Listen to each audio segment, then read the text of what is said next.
Nós temos a primeira competência de 10 km. Nós temos Breta e Jeric com a Landra tem 10 km. Tour 2 vai muito bom. Para Breta ela chega a top 6, né? Isso está muito bom.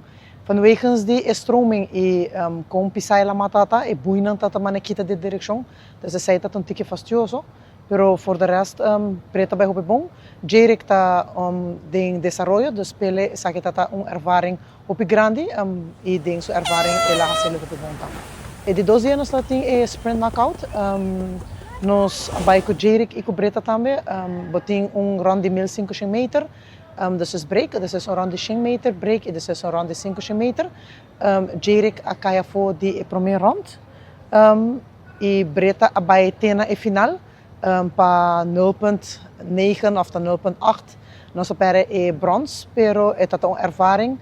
Breta é muito bom, Jeric tem sua ervaring também é muito bom. Para mim é muito successful para Bingo Tour 2 e muito contente do resultado que nós fazemos para Open Water. Até que era mais bom, teve dois tanques que como assim e primeiro como assim internacional. Diz que está basta bruto, a temperatura está basta caliente, pero mais me best e malora cabe carreira. Minha carreira vai bom, 10 km. Minha chega de 6 de overall, com um tempo de 2 horas e 22 minutos. E me está contente com o meu resultado, não? Que também é água, está calor, para fora está calor e o não está duro, o strom está duro, que man, all in all, me está contente com o meu resultado, não?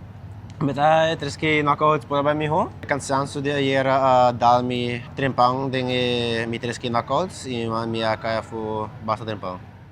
Mi triquei na cara vai bom, ela quase vai que me quer, pero de 4 lugares também me está bastante contente. E 2 mexicanos não com bem promedio de 2 tá bruto, não tá bom lá andra dona e venezuelano que a ganami para chegar de 3 tá muito mais que eu tenho experiência e me dá contente com me por a Landra bandije e para me sim aqui com ele hasi para next time me por moça bem isso atrás e ganhar.